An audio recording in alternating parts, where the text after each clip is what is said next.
The invitation arrived on a Tuesday. Cream-colored cardstock, elegant script, the kind of wedding invitation that costs more than my monthly grocery bill. Derek Matthews and Lily Patterson request the honor of your presence. I stared at those names until they blurred together. My daughter Jennifer had been dead for 3 years. 3 years, 2 months, and 16 days to be exact. And here was her husband, widower, I should say, marrying my sister's daughter, my niece, the girl who used to braid Jennifer's hair at family barbecues. "Mom, you okay?" My neighbor Susan poked her head through my screen door holding a casserole dish. She'd been bringing me food since Jennifer died, like I'd forgotten how to feed myself. "Derek's getting married," I said, holding up the invitation. "To Lily." Susan's face did that thing where people try not to look shocked but fail miserably.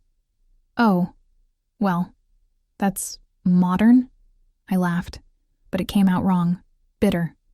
Modern, right. That's one word for it. The thing is, I should have been happy. That's what everyone kept telling me in those first few months after Jennifer passed. "Derek's so young," they'd say. "He deserves to move on. At least little Emma will have a mother figure."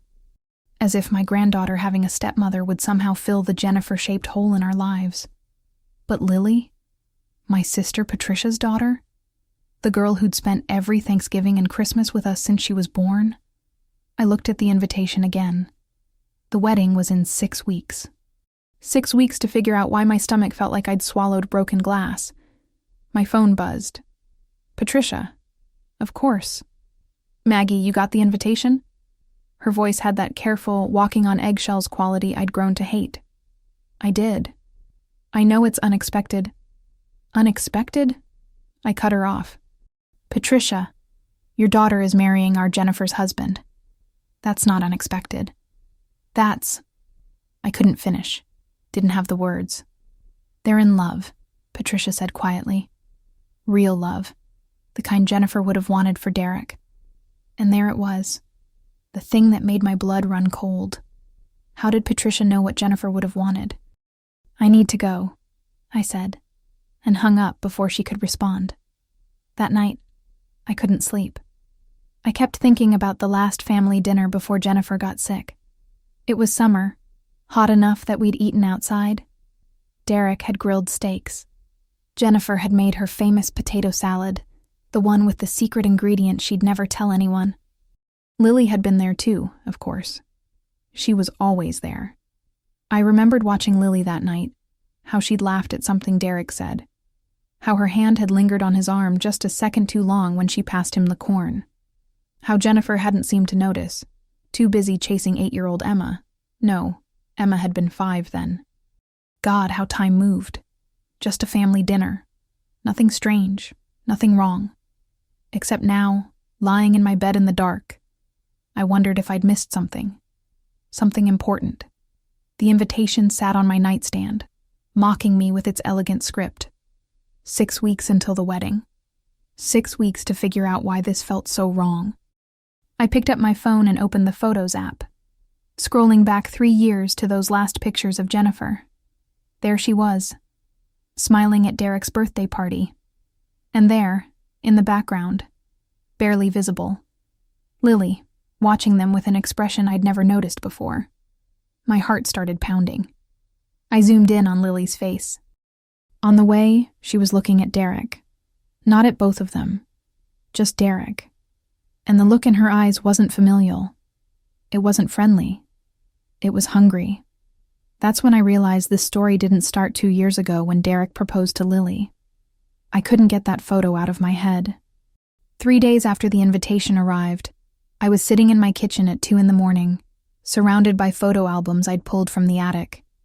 Every family gathering, every holiday, every birthday party for the past 10 years spread across my table like evidence in a crime scene. And maybe that's exactly what it was. Jennifer was so beautiful, I whispered to the empty room, running my finger over a picture from Emma's 3rd birthday party. My daughter wore a yellow sundress, her dark hair pulled back in a ponytail. She was laughing at something. Her whole face lit up with joy. That was 7 months before she died, before everything fell apart. I picked up another photo from the same party. Derek and Lily were standing by the punch bowl. Nothing inappropriate. They weren't even touching. But Lily was looking at him again with that same intensity I'd noticed in the earlier photo. Derek was facing away, talking to someone else, completely oblivious. Or was he? My coffee had gone cold. I stood up, poured it down the sink, made a fresh cup. This was crazy. I was making something out of nothing. Grief playing tricks on my mind, turning innocent family photos into evidence of some grand conspiracy. Except Jennifer hadn't died of grief. She'd died of a brain aneurysm. Sudden, unexpected. She'd been fine one morning, making breakfast for Emma, and by afternoon she was gone. The doctors said there was nothing anyone could have done. These things just happen sometimes. Young, healthy people just drop dead. I sat back down, pulled my laptop closer, and did something I'd been avoiding for 3 years.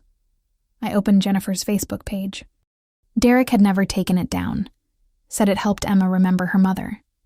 The page was frozen in time, the last post from the morning she died. Perfect Saturday with my perfect family. Life is good. I scrolled through her photos, through her friends list. 234 friends. I clicked on Lily's profile. Private, mostly. But I could see her profile picture had changed 2 years ago, right around when she and Derek got engaged. In the photo, she was wearing a necklace I recognized.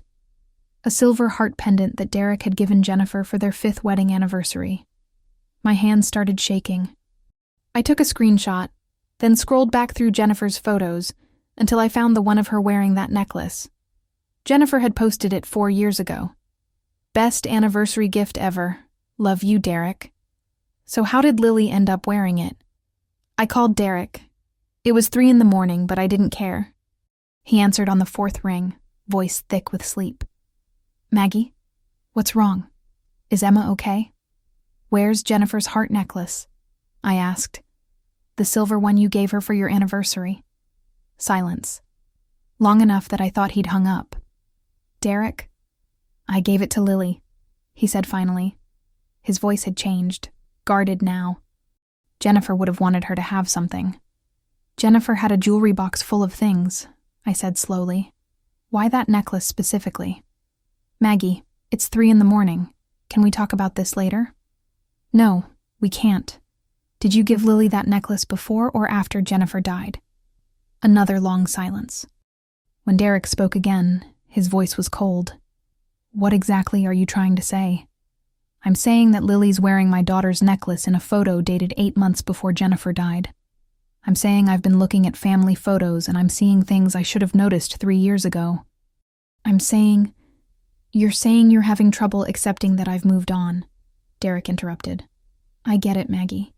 Losing Jennifer was hard on all of us, but you can't keep living in the past. Emma needs stability. She needs... Don't you dare use my granddaughter to justify whatever this is, I snapped.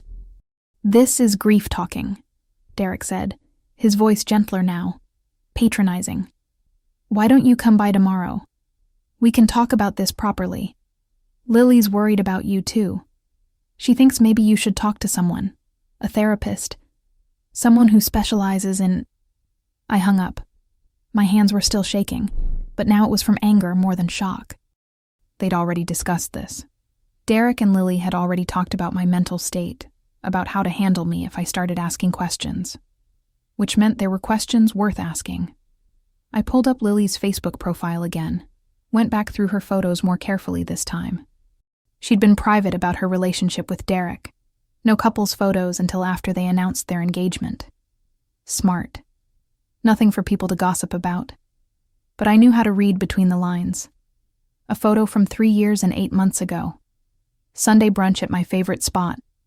The location tagged was Morrison's Cafe, a little place across town. I zoomed in on the reflection in the window behind her. A man's profile. Dark hair. Derek's build. I couldn't be certain, but my gut said it was him. That would have been 4 months before Jennifer died. I took another screenshot. Then I opened my text messages and scrolled back to 3 years ago. to the messages Jennifer had sent me in those last weeks. Having lunch with Lily today. So glad we're close again. Derek's been working late a lot. Good thing Lily's been keeping me company. Lily's been such a help with Emma. Don't know what I'd do without her. Oh, Jennifer. Sweet, trusting Jennifer. You invited the wolf into your home and didn't even know it. The morning after my 3 a.m. phone call with Derek, I woke up to 17 missed calls from Patricia. I ignored them all and drove to Morrison's Cafe instead. The owner, Helen, remembered me from the days when Jennifer would bring Emma here for their Saturday morning pancake dates. She lit up when she saw me. Maggie, it's been ages. How's that beautiful grandbaby? Growing like a weed, I said, sliding into a booth. Helen, can I ask you something? Do you remember a young woman named Lily? Dark blonde hair, late 20s? She used to come here a lot about 3-4 years ago. Helen's smile flickered. Just for a second, but I caught it. Maybe? We get a lot of regulars. She would have been with a man. Tall, dark hair. They came on Sunday mornings usually. Honey, why are you asking? Helen set down the coffee pot she'd been holding, her expression shifting from friendly to concerned. I pulled out my phone, showed her the photo of Lily with Derek's reflection in the window. This was taken here, 3 years and 8 months ago. I need to know if they were regulars. Helen sat down across from me. She glanced toward the kitchen, then back at me, her voice dropping. Maggie, I don't want to speak ill of anyone, but yes, they were here almost every Sunday for months. Always the corner booth, always stayed for hours. I remember because... She paused, seeming to wrestle with something. Because what? Because one time your daughter came in. She saw them and waved, came over to their table. The man, I didn't know who he was then. He looked like he'd been caught stealing from the register, went pale as a sheet. The blonde girl, though she was smooth as butter, jumped up, hugged your daughter like nothing was wrong. Said they'd just bumped into each other, were catching up. My coffee cup rattled as I set it down too hard. Jennifer was here? You're sure? Positive. It was about 3 months before. Helen's voice trailed off. We both knew how that sentence ended. I'm sorry, Maggie. At the time, I thought maybe I was reading into things. But the way that man looked when your daughter walked in, that was guilt. Pure guilt. I left Morrison's Cafe with my world tilting sideways. Derek and Lily had been meeting regularly. Jennifer had caught them at least once. What had she thought she was seeing? 2 family members grabbing brunch? Or had some part of her known? I needed more than photos and cafe owner memories. I needed proof. Real, concrete proof that Derek and Lily's relationship started before Jennifer died. Because now I wasn't just protecting Jennifer's memory. I was protecting Emma.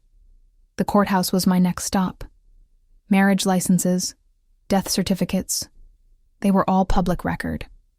Jennifer's death certificate was dated October 15th, 3 years ago. Cause of death, cerebral aneurysm. Time of death, 2:47 p.m. She'd been at home.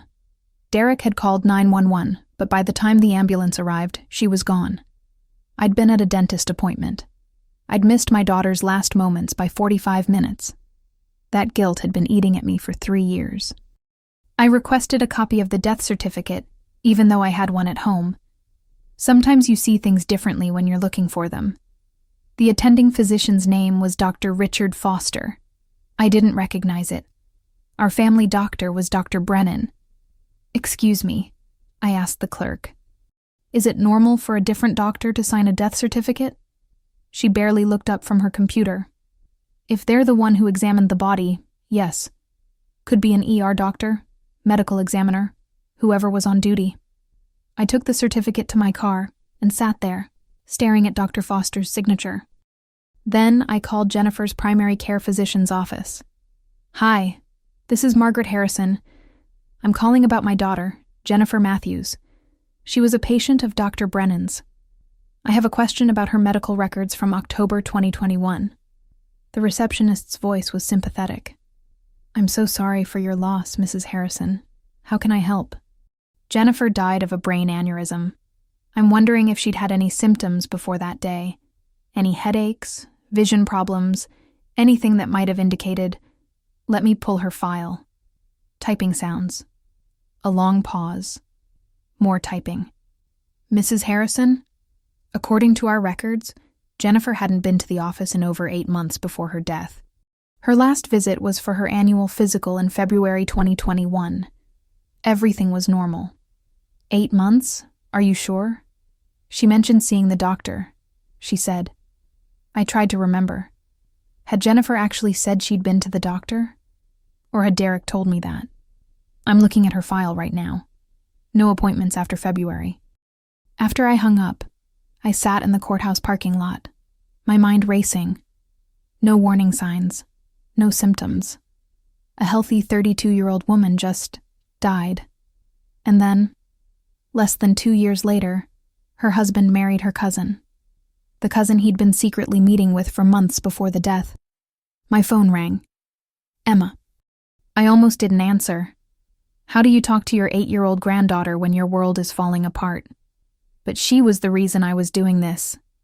Grandma! Her voice was bright, happy. Can I come stay with you this weekend? Daddy and Lily are going to look at wedding venues and they said I could choose. Of course, sweetheart. I'll pick you up Friday after school. Lily says after the wedding we'll be a real family again. Emma's voice had that careful quality kids get when they're repeating adult words they don't quite understand. She says she'll be just like Mommy. Something in my chest cracked open. Baby, nobody will ever be like your mommy. But that doesn't mean we can't still be happy, okay? After we hung up, I looked at the death certificate again. Dr. Richard Foster. I pulled out my laptop and searched for him. His medical license was active, specialization in emergency medicine. He worked at St. Mary's Hospital, the same hospital where Lily had worked as a nurse 3 years ago. The same hospital where Jennifer died. That's when I knew I wasn't crazy. I wasn't making something out of nothing. There was a real story here, hidden under 3 years of grief and guilt, and everyone telling me to move on. St. Mary's Hospital looked exactly the same as it had 3 years ago, when I'd rushed through those emergency room doors, hoping for a miracle that never came. The smell hit me first.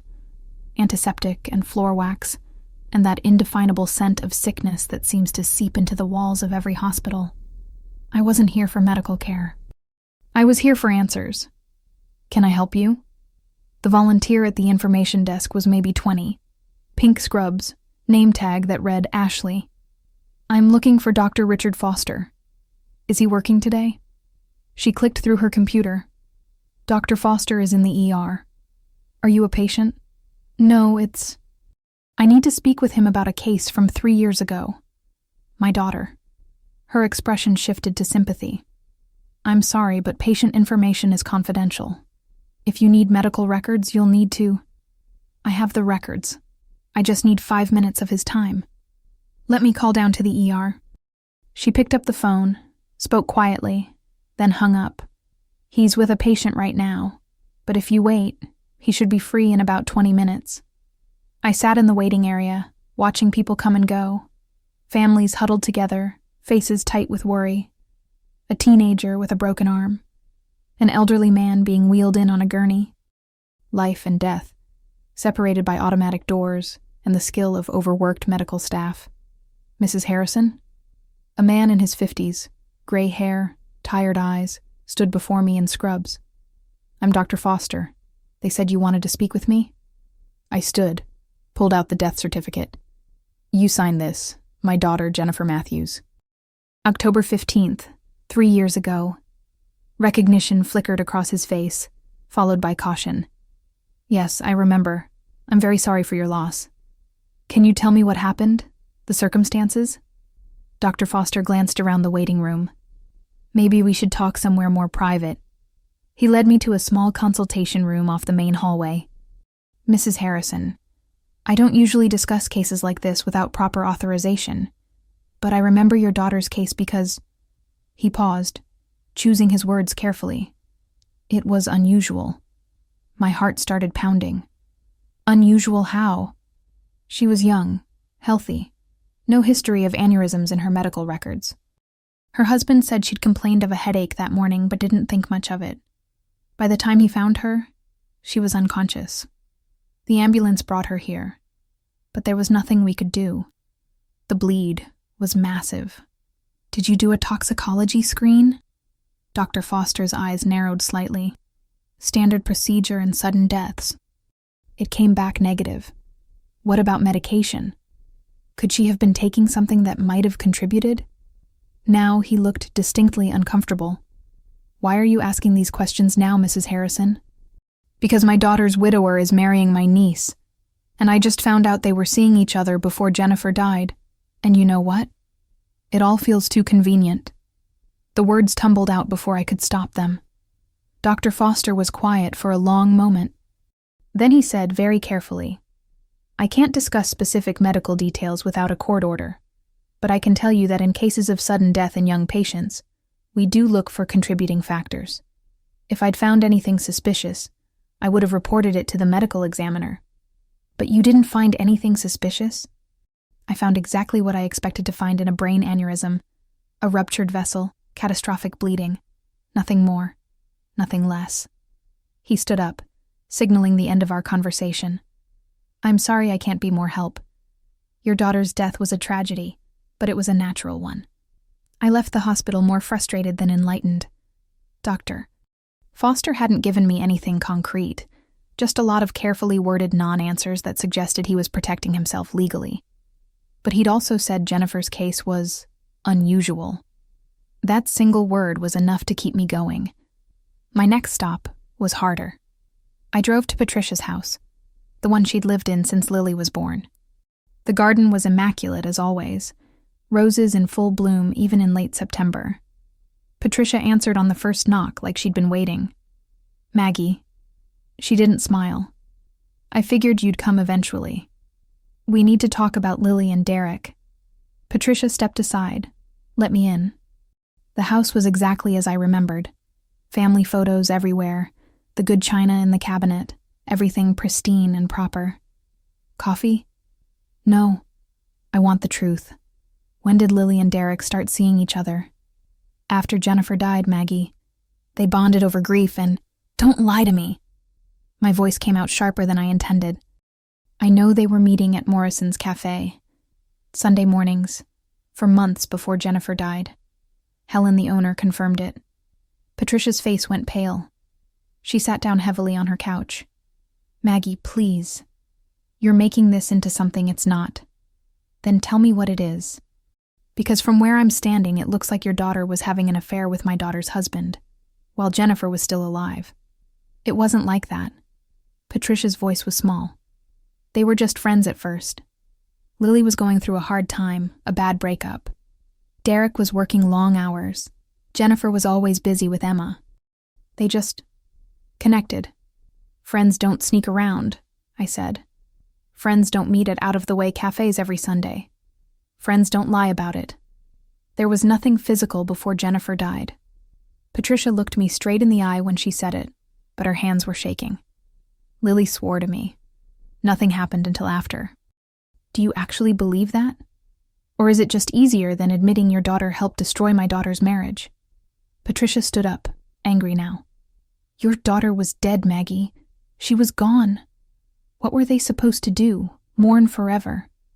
Derek was a single father with a young child. Lily loved Jennifer too, and she loved Emma. And yes, she loved Derek. Is that really so terrible? Yes! The word exploded out of me. Yes, it's terrible, Patricia.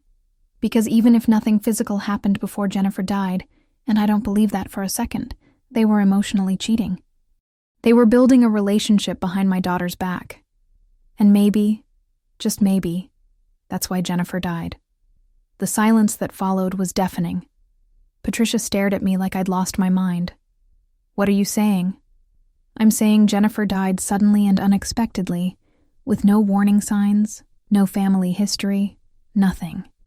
I'm saying Derek and Lily had every reason to want her out of the way. I'm saying the timing is extremely suspicious. You think Derek killed Jennifer? Patricia's voice was barely a whisper. Maggie, that's insane. The doctors said The doctors said it was an aneurysm, but aneurysms can be triggered. Certain medications, certain conditions. I was grasping at straws and I knew it, but I couldn't stop. And Lily worked at St. Mary's. She had access to medical records, to medications, to information. Get out. Patricia's voice was cold now. Get out of my house. You're grief-stricken, and you're paranoid, and you're trying to destroy the happiness of two people who've done nothing wrong. They took advantage of my daughter's trust. They snuck around behind her back. And now they're getting married and playing house with my granddaughter, and you want me to just smile and accept it? I want you to let Jennifer rest in peace. Patricia was crying now. I want you to stop torturing yourself with conspiracy theories. I want you to let Emma have a chance at a normal life. I left without another word. The door slammed behind me, and I knew I'd just blown up the last remnant of my relationship with my sister. But I couldn't bring myself to care. Because driving home, I kept thinking about what Patricia had said. Nothing physical happened until after, which meant she knew for certain that something physical had happened eventually, which meant Lily had talked to her about it, which meant there were conversations, confidences, discussions about Derek. Maybe even before Jennifer died. And suddenly I realized where I needed to go next. I needed to talk to someone who'd been closer to Jennifer than anyone in those final months. I needed to talk to her best friend, Sarah. Sarah Bennett lived in a townhouse on Oak Street, the kind of place young professionals buy when they're trying to convince themselves they're adults. I'd met her a dozen times at Jennifer's birthday parties and playdates. She and Jennifer had been inseparable since college. She answered the door in yoga pants and an oversized sweater, clearly not expecting company. Mrs. Harrison, is everything okay? I need to talk to you about Jennifer, about the months before she died. Sarah's expression shifted. Come in. Her living room was cozy, lived in. Photos of her and Jennifer on the walls, including one from Jennifer's wedding. They were both so young in it, so full of hope. I haven't talked about Jen in a while, Sarah said, sitting down across from me. It still feels raw sometimes, you know? I know, but I need to ask you something, and I need you to be completely honest. Did Jennifer ever say anything about Derek and Lily? About them spending time together? Sarah's face did something complicated. Why are you asking? Because Derek's marrying Lily in a month, and I've discovered they were meeting in secret before Jennifer died. I need to know if Jennifer knew. Sarah was quiet for a long time. Then she stood up, went to her bookshelf, and pulled out a journal. Blue leather, Jennifer's initials embossed on the cover. Jen gave me this a week before she died. She said if anything happened to her, I should give it to you. But you were so devastated at the funeral. And then Derek said you were fragile and She handed it to me, her hands shaking. I should have given this to you 3 years ago. I'm sorry. I opened the journal. Jennifer's handwriting, familiar as my own. The last entry was dated October 8th, 1 week before she died. I don't know who to talk to anymore. Mom would be devastated. Sarah would say I'm paranoid. But I know what I saw. Derek's phone, the messages with Lily. Can't wait to see you Sunday. Last night was amazing. I can't stop thinking about you. He said they were planning a surprise party for me. But my birthday isn't until March. I feel crazy. Maybe I am crazy. Maybe grief from losing Mom last year has broken something in me, and I'm seeing things that aren't there. But if I'm not crazy, if this is real, then the two people I trust most in the world are betraying me and I don't know what to do. I keep thinking about Emma. How do I blow up her life? How do I destroy our family over suspicions? Derek's been so distant lately. Working late, taking calls in the garage, and Lily's been so helpful.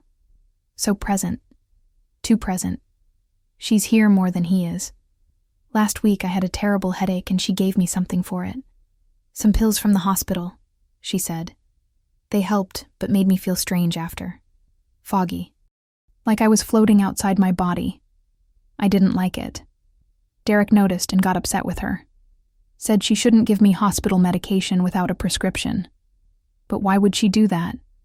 I don't understand anything anymore. I don't understand my own life. The journal fell from my hands. Sarah was crying. I read it after she died. I should have shown someone. The police, a lawyer, someone. But I was scared. What if I was wrong? What if I destroyed Derek's life over nothing? He seemed so broken at the funeral. Lily gave Jennifer medication. My voice didn't sound like my own. From the hospital. Mrs. Harrison, I don't know if... Pills that made her feel foggy. 1 week before she died of a brain aneurysm. I stood up, clutching the journal. Can I take this? It's yours. It should have always been yours. I drove home in a daze. The journal sat on my passenger seat like a live grenade. When I got home, I read the whole thing cover to cover. 2 years of entries. Jennifer's life in her own words. The happiness of early marriage. Emma's birth. The struggles of new parenthood. And then, in the last 6 months, a gradual shift. Mentions of Derek being distant.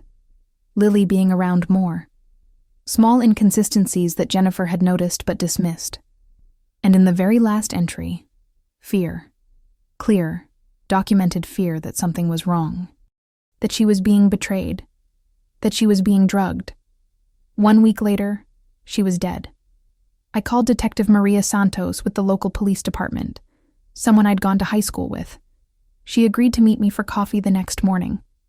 When I showed her the journal, her expression grew serious. Maggie, this is concerning. But you need to understand, it's not proof of a crime. It's speculation from someone who was. She paused delicately. Who was what? Paranoid? Crazy? Who may have been under stress? You said Jennifer's mother, your ex-husband's first wife, died the year before? Yes, but grief can make people see connections that aren't there.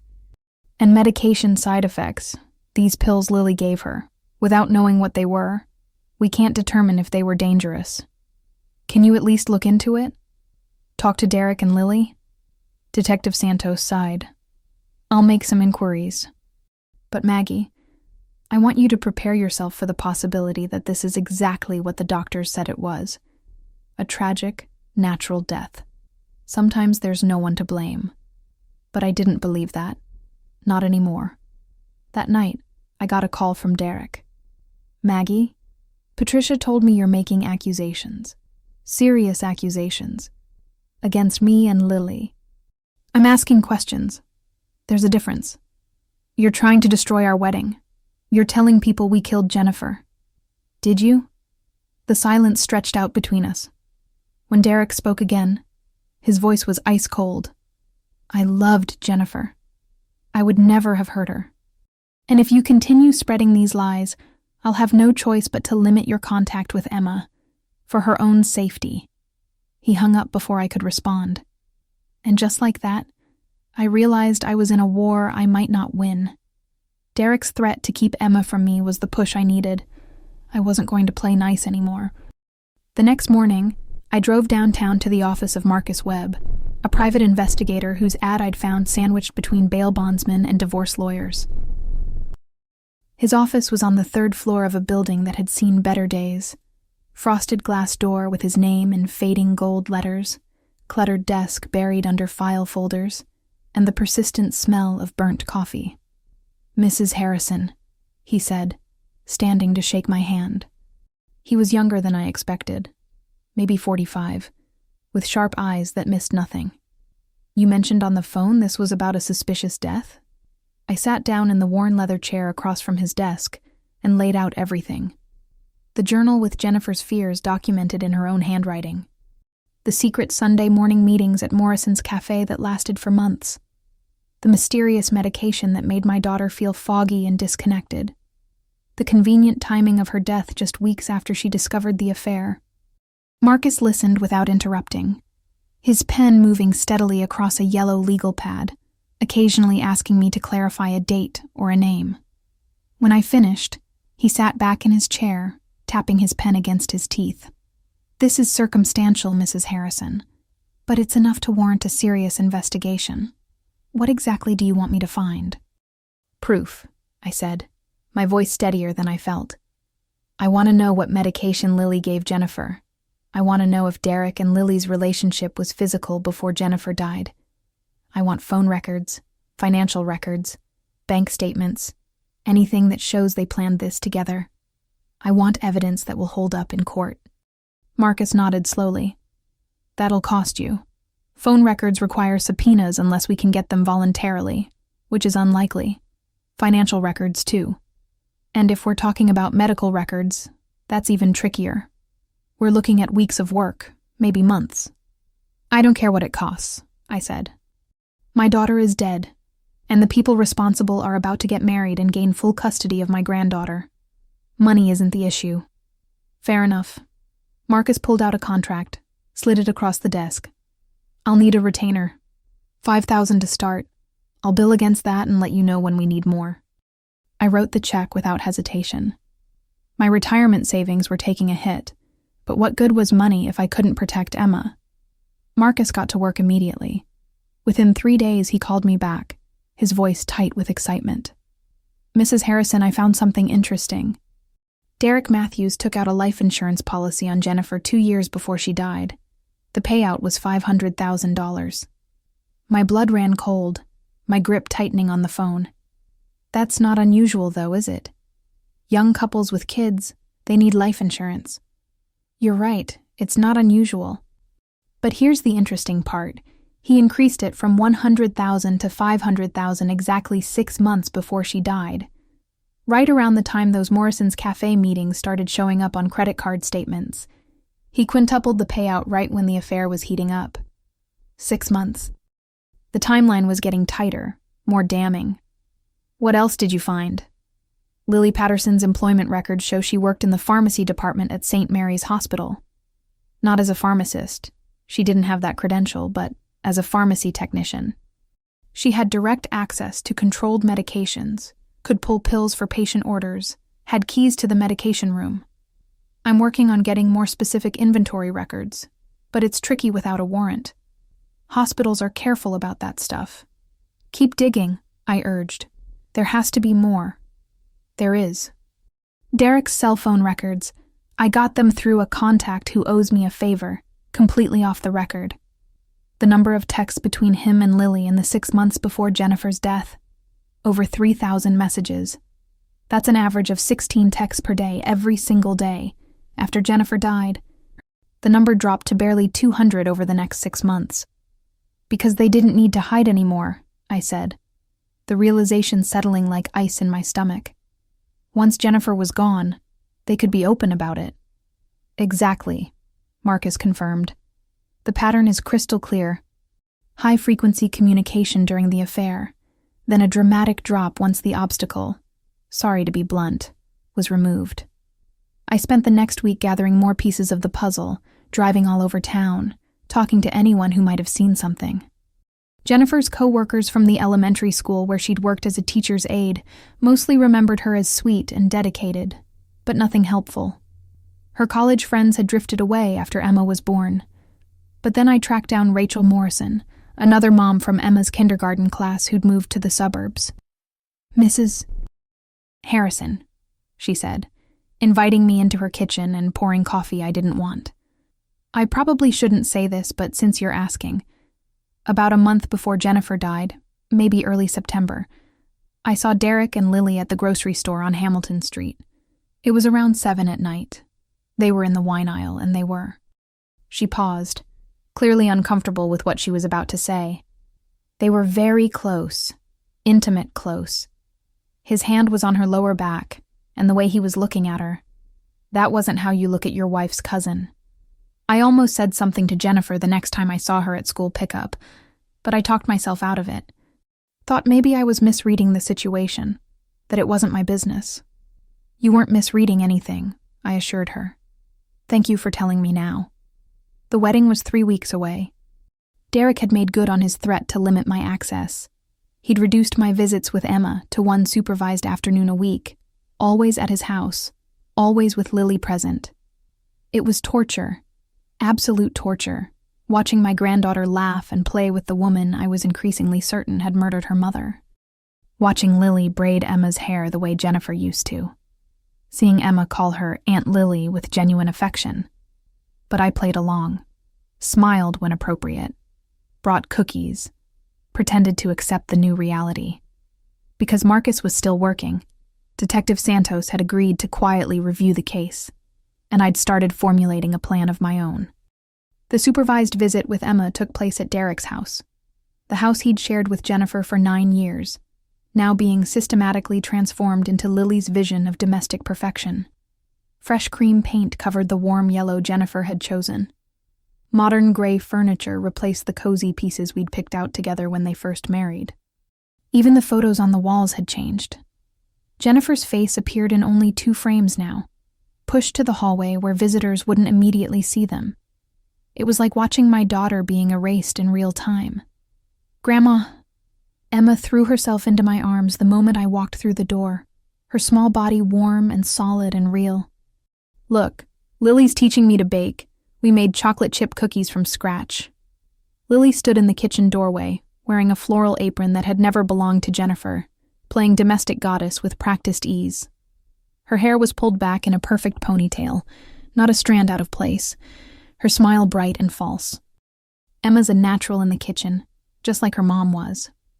The casual way she mentioned Jennifer, like they'd been best friends instead of cousins engaged in a deadly rivalry for the same man, made my stomach turn. Like she had any right to claim knowledge of my daughter's talents, my daughter's life. But I forced myself to smile, to play the role of grateful grandmother. "That's wonderful, sweetheart. I bet they're delicious. Why don't you go wash up for snack time?" Lily suggested to Emma, her voice honey-sweet. "Grandma and I need to have a quick grown-up conversation." Emma skipped off toward the bathroom, and the moment she was out of sight, Lily's smile evaporated like morning dew under a harsh sun. Her eyes went cold, calculating. "We need to talk, Maggie." "Do we?" I set my purse down carefully on the entry table, preparing myself for whatever was coming. "Derek told me about your little investigation. The private detective you hired. The accusations you're spreading around town. The people you've been harassing with your conspiracy theories. You need to stop. Now." I met her eyes, really looked at her. She was 29 years old, 3 years younger than Jennifer had been when she died. Pretty in that calculated, high-maintenance way that requires effort. Gym membership, salon visits, the right clothes. Everything about her seemed practiced, rehearsed, designed for maximum effect. Even this confrontation felt staged. "Or what, Lily? Or you'll lose Emma completely." She took a step closer, her voice dropping to barely above a whisper. "Derek's already talking to a lawyer about grandparent rights. Did you know that in this state, if we can prove you're a negative influence on Emma's well-being, we can legally cut you out of her life entirely? No visits, no phone calls, nothing. You'll be a stranger to your own granddaughter." Negative influence? I kept my voice level, calm, even as rage built inside my chest. "I'm trying to find out what really happened to my daughter. Your daughter had an aneurysm, a tragic, random medical event that happens to thousands of people every year. Nothing sinister, nothing planned, nothing anyone could have prevented. You're making yourself sick with conspiracy theories because you can't accept that sometimes bad things just happen. Then help me put those theories to rest," I said, watching her face carefully. "Tell me about the medication you gave Jennifer the week before she died. The pills you said were for her headache." For just a fraction of a second, Lily's composure slipped. Fear flashed across her face, quick as lightning, before she got control again. I gave her ibuprofen from my purse, standard over-the-counter pain reliever. Nothing special. "That's interesting," I said slowly. Because Jennifer wrote in her journal that the pills made her feel foggy, disconnected from reality. That doesn't sound like the typical effect of ibuprofen to me. Then she was mistaken about how she felt. Or the headache was worse than she thought and caused disorientation, or... Lily stopped herself, visibly regrouping. "Look, Maggie, I understand you're grieving. Losing a child is the worst thing that can happen to a person. But you can't keep doing this. You're hurting yourself, you're hurting Derek, and most importantly, you're hurting Emma. This obsession isn't healthy. For Emma's sake, you need to let this go." "Everything I'm doing is for Emma's sake," I said firmly. "Is it?" Lily stepped even closer, invading my personal space in a way that felt deliberately threatening. Because from where I'm standing, you're the one being selfish here. You can't accept that Derek has moved on with his life, so you're creating this elaborate fantasy where we're the villains in some murder mystery. But we're not, Maggie. We're just two people who fell in love after tragedy brought us together. That's allowed. That's human. People are allowed to find happiness again. You were meeting him at Morrison's Cafe every Sunday for months before Jennifer died, I stated flatly. That's not finding happiness after tragedy. That's betrayal during marriage. We were friends grabbing brunch, that's all it was. 3,000 text messages in 6 months, I countered. That's a lot of friendship, Lily. Most married couples don't text each other that much. Real fear crossed her face now, unmistakable and sharp. How did you... She caught herself. You have no right to access our private communications. That's illegal. Whatever your sleazy private detective told you, it won't hold up in court. I have every right to protect my granddaughter from people who might have murdered her mother to clear the way for their affair. Something in Lily snapped. Her hand shot out, gripping my arm hard enough to leave bruises, her perfectly manicured nails digging into my skin. Her voice dropped to a hiss, all pretense of civility abandoned.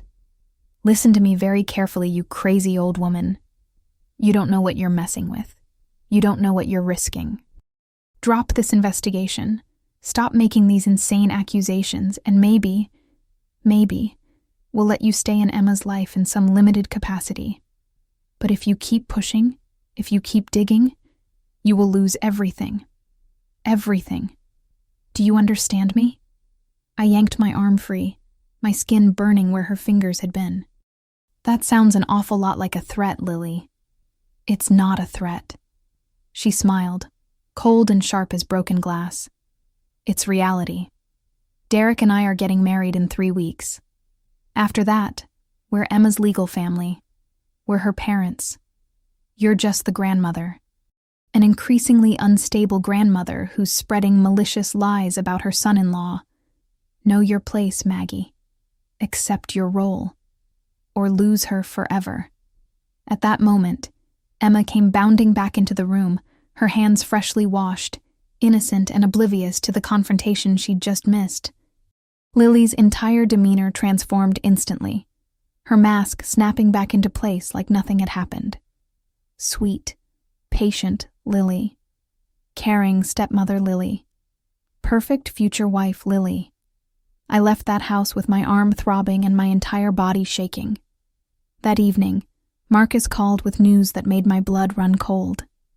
I found the smoking gun, Maggie. Lily had direct access to a medication called nimodipine during the time she worked at St. Mary's. It's a calcium channel blocker, typically used to prevent vasospasm after brain hemorrhages. But here's the thing. In high doses, or when combined with certain other medications, it can actually trigger the exact kind of catastrophic aneurysm that killed your daughter. The irony is brutal. A medication designed to prevent brain bleeds can cause them under the wrong circumstances. Can you prove she took it? That she gave it to Jennifer? I'm working on that angle. Pharmacy inventory records from 3 years ago show significant discrepancies around the time of Jennifer's death. Pills unaccounted for, documentation that doesn't add up. But connecting those missing pills directly to Lily and then to Jennifer, that's the challenge. We need more concrete evidence. That night, I did something I'm not proud of, something desperate and possibly illegal, but I was running out of time and options. I drove back to Derek's house around midnight, parking 2 blocks away so my car wouldn't be visible. The neighborhood was quiet, houses dark, everyone safely asleep in their beds. I walked quickly through the shadows, my heart pounding so loudly I was certain someone would hear it. I still had Jennifer's key, the one she'd given me years ago for emergencies, for the times she locked herself out, or needed someone to water her plants when they went on vacation. Derek had never asked for it back. Maybe he'd forgotten I had it, or maybe he never thought I'd use it for something like this.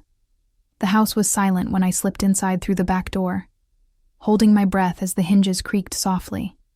Every shadow seemed threatening, every small sound amplified in the darkness. I knew the layout by heart, had been here countless times for dinners and holidays and Emma's birthday parties. But navigating it in the dark, uninvited and unwelcome, made it feel like a stranger's home. I crept upstairs, avoiding the third step that I knew squeaked. Derek's office was at the end of the hall, the one room Lily hadn't redecorated yet. Maybe she was saving it for last, or maybe Derek had insisted on keeping one space that was still his. Either way, it was my best chance at finding something useful. His computer was password protected. I tried Jennifer's birthday, Emma's birthday, their anniversary, but none of them worked. The filing cabinet beside his desk, though, wasn't locked. I went through it methodically, using my phone's flashlight to see bank statements showing large cash withdrawals in the months before Jennifer died, tax returns, insurance papers. There was the life insurance policy Marcus had found, the $500,000 payout clearly marked.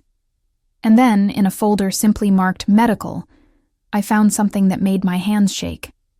Receipts from a private clinic I didn't recognize, dated 2 months before Jennifer died. Blood work orders for Jennifer showing elevated blood pressure, higher than normal stress hormones, signs of chronic anxiety, none of which Jennifer had ever mentioned to me. But the most damning piece was a handwritten note paper clip to the lab results, in Derek's distinctive scratchy handwriting. Discussed medication options with L. She says it won't show up on standard screens. Small doses over time better than one large dose. L. Lily. They'd discussed medicating Jennifer. They'd planned how to do it without getting caught. I photographed everything with my phone, my hands shaking so badly I had to take several shots to get clear images.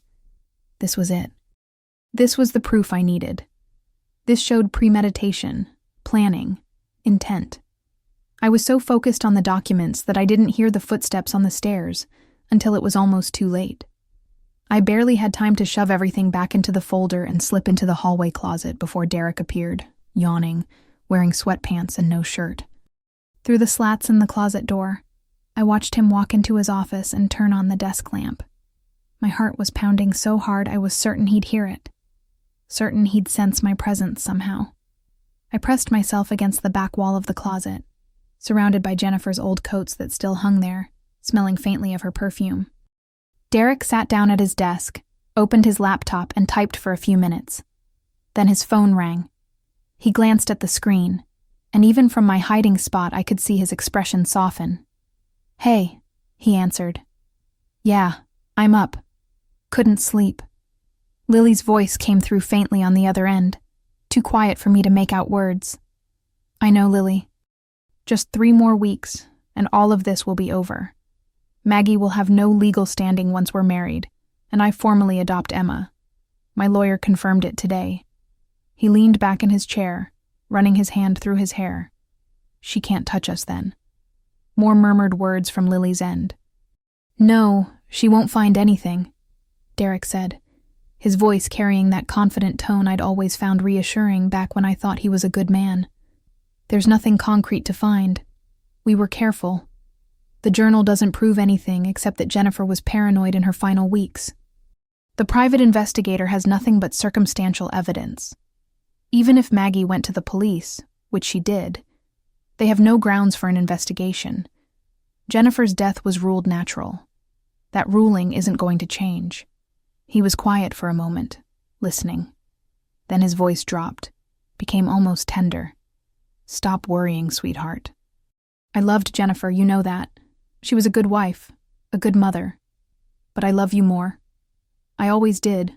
From that very first Sunday brunch when you laughed at my stupid joke about the waiter.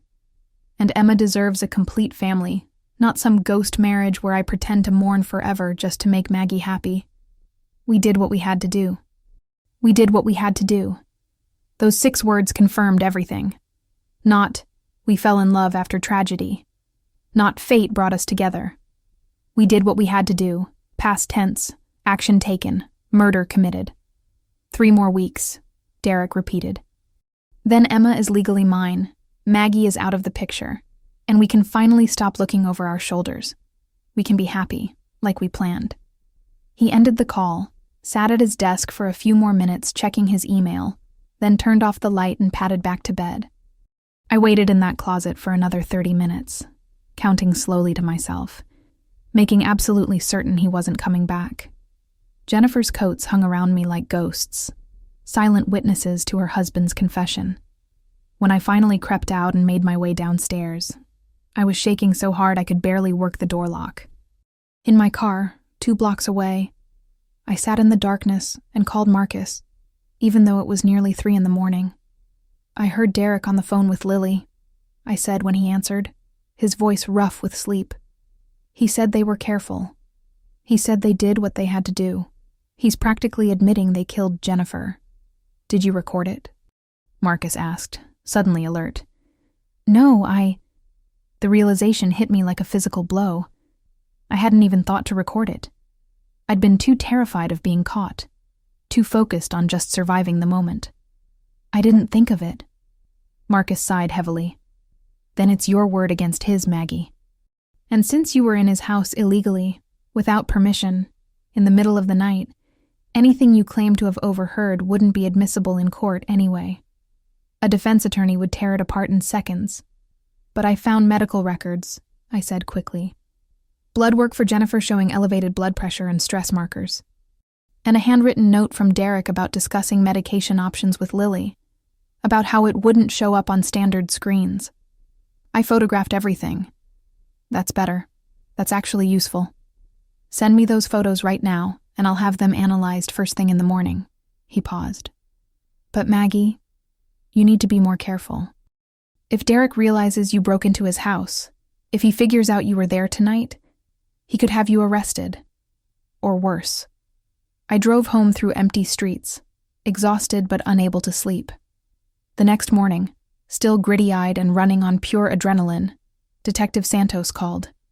My brief hope that she'd found something new evaporated when I heard her tone. "Maggie, I need you to come to the station. Now." "Did you find something?" I asked, though something in her voice told me this wasn't good news. "Just come in, please." At the police station, Santos led me to a small, windowless interview room that smelled like stale coffee and fear. My stomach dropped when I saw her expression. "What's wrong? What happened?" "Derek Matthews filed a restraining order against you this morning. He claims you've been harassing him and Lily for weeks, making wild accusations, contacting their friends and neighbors with conspiracy theories. And he has security camera footage of you entering his home illegally last night at 12:17 a.m. The blood drained from my face. Security cameras. Of course he had security cameras. How had I been so stupid? I had Jennifer's key. I just needed to find... It doesn't matter why you did it, Maggie. You can't break into someone's home. You can't enter a private residence in the middle of the night without permission. Santos pushed a folder across the table toward me. "Derek's lawyer is arguing that you're mentally unstable, that you're dangerous, and that you pose a threat to Emma's well-being. The judge granted a temporary restraining order. You're not allowed within 500 feet of Derek, Lily, or Emma until the hearing." "He killed my daughter!" The words exploded out of me, too loud in the small room. "He and Lily planned Jennifer's death, and I have proof. I found documents last night showing they discussed medicating her, making sure it wouldn't be detected." Santos pulled out another folder, this one thicker. "I reviewed the case like you asked. I personally went back through everything. I talked to Dr. Foster at length. I examined the original autopsy report. I checked the pharmacy records at St. Mary's. Maggie, there's no evidence of foul play. Marcus came through. 1 week before the wedding, he called me with news that changed everything. I found Dr. Foster's nurse from 3 years ago. She's willing to talk. Her name was Patricia Chen, no relation to my sister, thank God. We met at a coffee shop downtown. She was in her 40s, nervous, kept looking around like someone might overhear. I shouldn't be doing this, she said. But I've thought about Jennifer Matthews every day for 3 years. Something wasn't right about her case. What do you mean? Dr. Foster signed the death certificate, but he wasn't comfortable with it. I was there when Jennifer came in. Her husband, Derek, he was so calm, too calm. His wife was dying and he was asking about paperwork, about how long the autopsy would take, whether there'd be a toxicology screen. That's suspicious, but there's more. Lily Patterson was working that day. She wasn't assigned to the ER, but she was there, in the room with Jennifer. I saw her go in before Dr. Foster arrived. When I asked her what she was doing, she said she knew the patient, wanted to help. But here's the thing. Jennifer was already dead when Lily went in that room. The coffee shop seemed to tilt. What? The paramedics said Jennifer was unresponsive when they found her at home. By the time they got her to the hospital, she'd been without oxygen for too long. She was brain dead. Derek knew that. We all knew that. So why was Lily in that room with a dead woman? What did she do in there? I don't know. But she came out with a small medical waste bag, the kind we use for used syringes. And when Dr. Foster did the examination, he commented that there was an unusual needle mark on Jennifer's arm. Fresh. The paramedics said they hadn't started an IV at the house because she was already gone. Every piece of my body went cold. Lily injected her with something. After she was dead. Or made it look like she'd tried to save her. Or removed evidence. I don't know. But it was wrong. I told Dr. Foster, and he said to include it in the report. But then the report just said, medical intervention attempted by hospital staff. Vague, safe, nothing to question. Why didn't you say something before? Patricia Chen looked ashamed. Because Dr. Foster told me to let it go. Because I was young and scared and didn't want to lose my job. Because I had student loans and a sick mother, and I couldn't afford to be the whistleblower who destroyed my career over a suspicion. But then I saw the wedding announcement. Derek and Lily. And I couldn't stay quiet anymore. Would you testify to this? If it came to it, yes. But you need more than my testimony. You need proof of what Lily did in that room. Marcus was already working on that angle. 2 days later, he found it. Hospital security footage from 3 years ago, archived and nearly deleted. The timestamp showed Lily entering Jennifer's room at 2:51 p.m., 4 minutes after Jennifer was pronounced dead. She stayed for 3 minutes. When she came out, she was holding something small in her hand. Can you see what it is? I asked, staring at the grainy footage on Marcus's computer. Not clearly, but watch this. He zoomed in, enhanced the image. That's a vial. Medical vial. She went in with nothing and came out with that. She removed evidence. Whatever she used to trigger the aneurysm, she took it from Jennifer's body after she was dead. That's my theory. But proving what was in the vial, that's impossible now. Unless... Marcus pulled out another folder. I did some digging into Lily's background. She was fired from her previous job at County General for medication discrepancies. They couldn't prove theft, so they just let her go quietly. No charges, no formal investigation. She'd done this before. Or at least had a pattern of inappropriate behavior around medications. Combined with the security footage, Patricia Chen's testimony, the text messages, the insurance policy increase, it's not proof beyond reasonable doubt, but it's enough to reopen the investigation. I took all of it to Detective Santos. Laid it out piece by piece. The nurse's testimony, the security footage, Lily's employment history, Derek's phone call. When I finished, Santos was quiet for a long time. This is compelling, she finally said. It's not enough to make an arrest, but it's enough to investigate further. I'll need to talk to the district attorney, see if we can get a warrant for Derek and Lily's phone records, financial records, everything. But Maggie, I need you to promise me something. What? Stay away from them. Let us handle this professionally. The wedding is in 4 days. Let them have their wedding. If they're guilty, if we find proof, we'll arrest them after. But if you show up, if you make a scene, you'll jeopardize the entire case. I wanted to argue, wanted to scream that they didn't deserve a wedding, didn't deserve happiness, didn't deserve freedom. But I also knew Santos was right, so I promised. I lied. The wedding was beautiful. They'd chosen the Riverside Country Club, all white roses and string lights, 200 guests dressed in their finest. I watched from the parking lot, wearing a black dress Jennifer had loved, carrying the journal in my purse. Security was at the door. Derek had anticipated I might show up. but I'd planned for that. I waited until the ceremony started, until everyone was seated and focused on the front, and then I walked in through the kitchen entrance. The caterer barely glanced at me. I looked like any other older guest, just late to the party.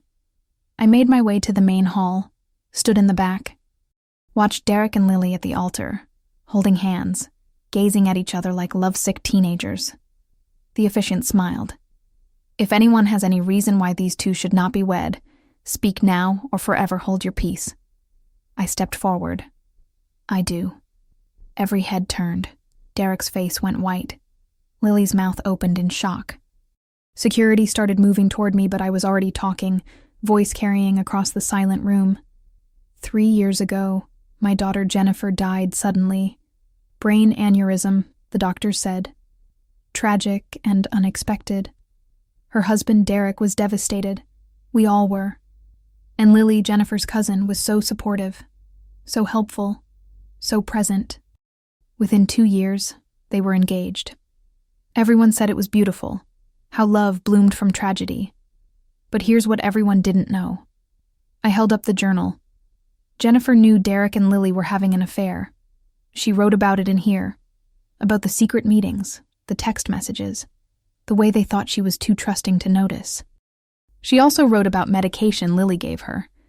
Medication that made her feel foggy and strange. Medication from the hospital where Lily worked as a pharmacy tech. "She's insane!" Lily shouted. "Security, remove her!" But I wasn't done. A week before Jennifer died, Derek increased her life insurance to $500,000.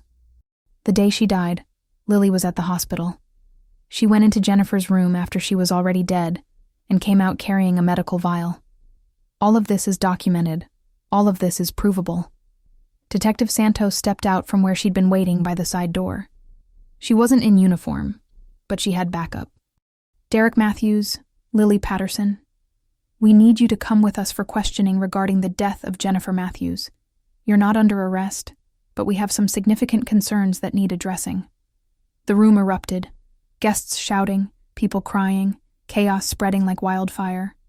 Derek tried to run, literally ran toward the back exit. But Santos had officers waiting there too.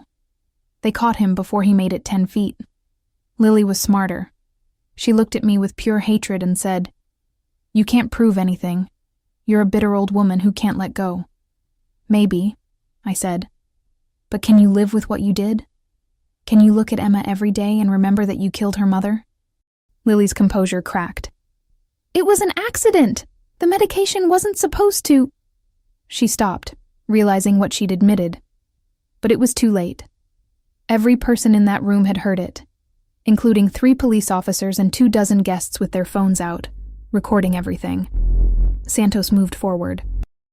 "Lily Patterson, you're under arrest for the murder of Jennifer Matthews." They found everything after that. Once the investigation reopened with probable cause, it all unraveled. Lily had stolen nimodipine from the hospital and dissolved it in Jennifer's vitamins over several weeks. Small doses, building up in her system, weakening the blood vessels in her brain. On the day Jennifer died, Lily had given her a final, massive dose disguised as migraine medication. The aneurysm that killed my daughter wasn't natural. It was triggered, planned, executed. Derek knew. The text messages proved it. They'd discussed getting Jennifer out of the way, making it look natural, being patient. In the end, they both got life sentences. Derek for conspiracy to commit murder, Lily for first-degree murder. I got custody of Emma, full custody. She's 10 now, happy and healing. She knows the truth about how her mother died, age-appropriate version anyway. She knows I fought for justice, and she knows that Jennifer loved her more than anything in the world. The wedding ring Derek gave Lily, the one that belonged to Jennifer, the police returned it to me. I had it melted down and remade into a necklace for Emma. Something beautiful from something terrible. That's what we do. We survive. We remember. And we make damn sure the people we love are never forgotten. Jennifer's story didn't end with her death. It ended with justice. And that, finally, lets me sleep at night.